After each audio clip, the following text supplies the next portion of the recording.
Sup guys, quick disclaimer before the video starts. I got a limited discount right now for coaching, so if you are interested, hit me down below in the Discord and DM me there. Otherwise, enjoy the video, it's a really good one. Sup guys, back with a new banger video. This is a game I played just recently on Diana, and since so many people asked me to show some more really low elo games, I think this is roughly gold elo at most, maybe even silver, as you can see in this gameplay soon. Anyways, I really want to emphasize in this game, especially if you're like below emerald, to be honest. All it's about is consistency, and there's nothing crazy to win games, and really hard to stomp the enemies, to be honest, in this elo. Of course, you want to respect the fundamentals we always talk about, but I just want to showcase how easy it is. And in this game, we actually went for an invade. It kind of went kind of, wrong. I just went with it. Actually, they got 2 kills. I had to use my flash, and not the greatest. And in this game, I'm not going to go too much about pathing. I mean, as you can see, we have a Kazix top. We have a really strong bot lane, one of the strongest bot lanes you can get. And I'm playing against the kazix. So I really want to path bot side. And my champ identity as Diana, especially against kazix, is really not about invading at all. Like, I will invade him, right, if he's like, let's say, 1 HP or something like this. But generally speaking, my champion identity as Diana is to just get my level 6 as soon as possible and just go for guaranteed plays. So in this game, I start leashes on the Raptors. This is actually such a good path because it allows you to reach your level 6 as soon as possible. Because this camp will respawn at roughly 4 minutes, 3:55-ish, in-game timer, which really allows me, once I do the scuttle right at 3:40, to really resequence my camps. Of course, if there's a gank after scuttle, you go for it if it's guaranteed, but this is basically the idea. And it allows you with the grubs then to get your level 6 as soon as possible. So in this game, we actually know the kazix started on his... Let me see. We actually don't know where he started here. Right now we can see him on a ward here with 8 CS, which basically means he did his red and his crux, red. Every cam gives you 4 CS. And if I pan my camera here, he should have red buff as well. So with that information, oh Jesus Christ, with that information, I could think about doing something like this, right? Again, if I was a Graves, if I was a Kindred, I could think about it. Also, my top lane just killed the Mundo. I have mid prior, so for sure. But again, champion identity. If you guys remember my video, my most watched video actually, it was about this concept, champion identity. And this is really a very important thing to understand, and why you want to play like 1 or 2 champions to really get an idea who you can beat in a jungle matchup. In this case, me knowing I'm Diana, even though I have red buff, I don't think it's very guaranteed for me to kill a kazix. So, nothing special here. We just go for a full clear. And as I finish my full clear, it's very important here. I actually know kazix's top side, and I don't see a gank opportunity as of right now. So I'm just going for a scuttle here. But immediately after scuttle, I see this. My bot lane just killed the enemy Karma, and we actually have a push here. They only need to kill these minutes, which is very quickly, and we can immediately go for gank here. Again, only because kazix is top set for sure. If he finished his crux, let's say, I would never go for this dive, right? Impossible. But since the Karma died, and this is really the key factor, and I have a hook support and a Caitlyn, we for sure can kill this level 2 Ashe on the tower. So we go for this play here. Very important. I really want this guy to tank, right? Or just hit the Ashe. Not because of his passive, right? So she gets stunned. But more like because you want to let your supporter tank this. I mean, and not even because I don't have flash, but if the tower attacks me, right, because I'm targeting her, I will only have so much time left to actually deal damage. So that's preferably this guy is taking aggro, then he walks out. So we can actually output a lot of damage here. As you can see, I'm literally pinging him here. My Caitlyn ends up dying here, unlucky. And Nautilus survives, but as you can see, if he just, hit her once, took 2 tower shots, and then he flashes out. Again, it's gonna happen in your games. If, let's say, it was not possible unless he attacked her, I would literally not even go for the dive then. I would literally just run away. This position, we want to base here, obviously. And as I've said, like, I started on Raptors, right? And you only want to go for guaranteed ganks at this point. Because if you're not, you might actually get punished by the enemy jungler doing this to you. Like, taking advantage of the Raptor sequencing so early. And they actually have a chance here, if the kazix pass like this, to immediately go to my Raptors after scuttle, if I'm not there. So right here, I want to base immediately. We see the kazix actually topside, so I'm not too worried.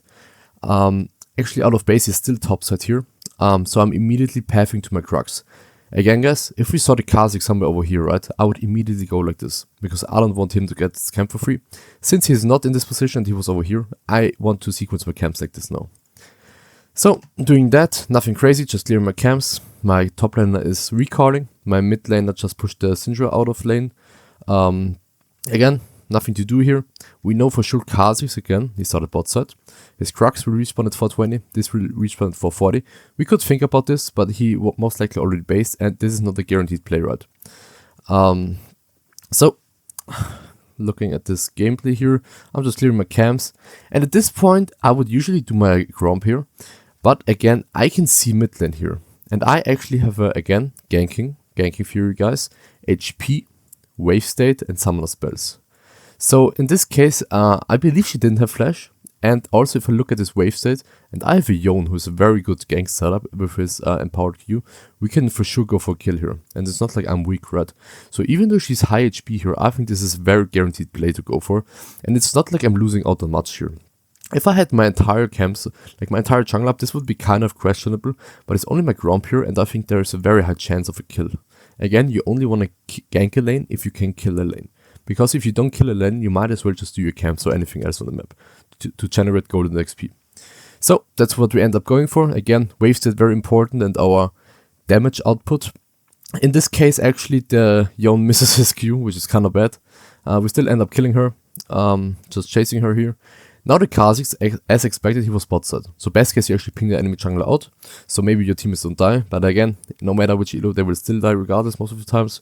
So here I'm just looking, and I could literally just press tab and see how much CS this Kha'Zix has. And then I can think about invading this, right? Because again, a full clear gives 24. Every camp gives 4 CS, so the one quadrant is 12. This would be another 12, so 24. With the scuttle, 28. If I press tab and he has 28 or 32, I would know for sure he only did maybe his Crux, or maybe not in them. If he has 36, he for sure did his entire bot set here. Again, if he has only 32 or 28, I can for sure invade his Raptors here. And I would do this especially if I know I cannot be there in time to make an impact on this play, and I'm not there in time. I actually believed like maybe they can live a little bit longer. They actually ended up dying. Again, I just should have pressed tab here and checked his CS, because I think invading the Raptors would be way more guaranteed, obviously, because he's bot side. This case though, not the case. I kind of bet the karma here, as I mean it's not too high elo. Actually, you know, kind of bait her here. I realized that her teammates are not here. Engage on her, kill her. He hits a Q. Okay, good. What are we doing now? I literally see, and this is very important, guys, and I also know with the in-game timer. At 6:45, the first buff you or the enemy jungler that will respawn.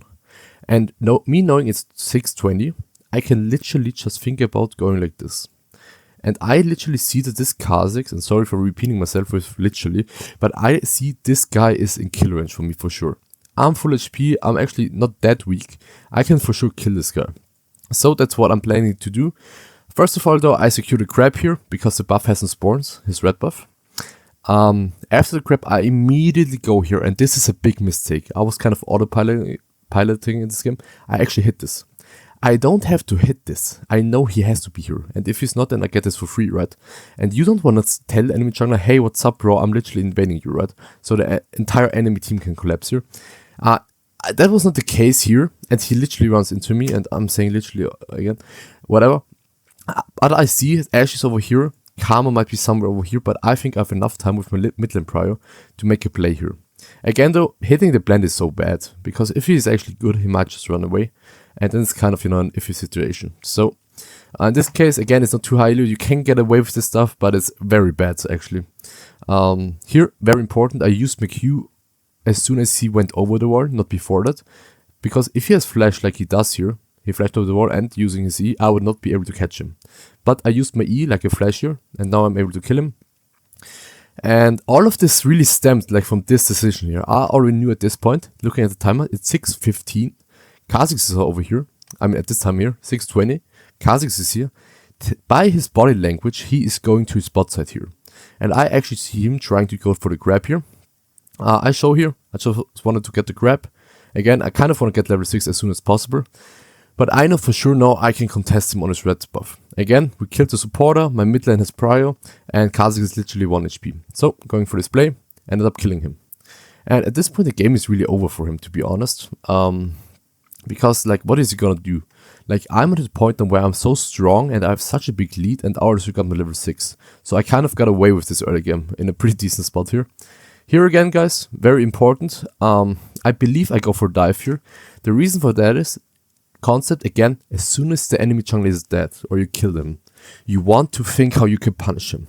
In this case, I could be doing his red buff or the Drake, but I actually now see Ashe is low. Again, a dive is just like a gank, just them should be a little bit lower, right? Or you should be strong enough to execute it in time before you die to the tower.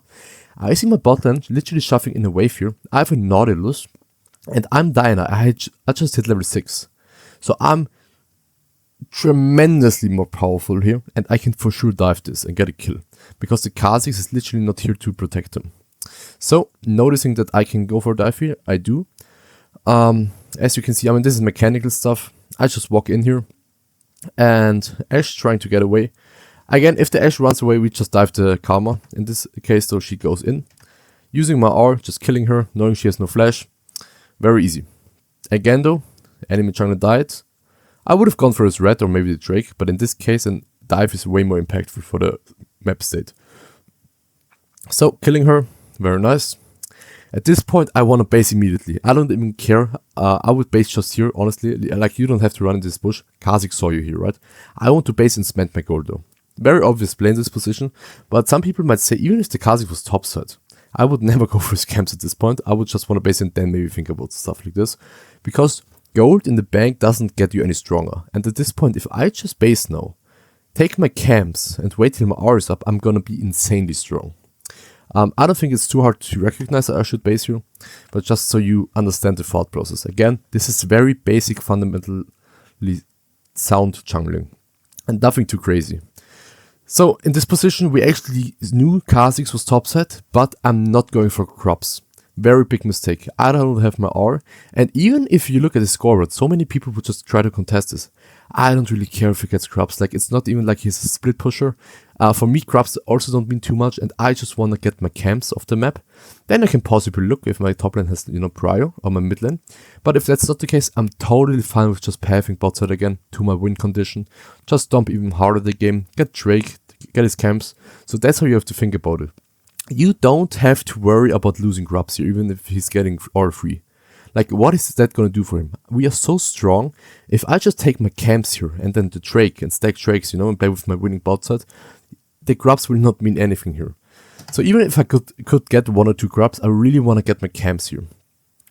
In this position though, I got my 2 camps. I would usually go for my Crux here, but I actually see an opportunity topside. And this would allow me to get the crops for free. Again, I want to get the crops if it's free. And I also cleared like 2 camps here, so I'm fine with that, leaving my Crux.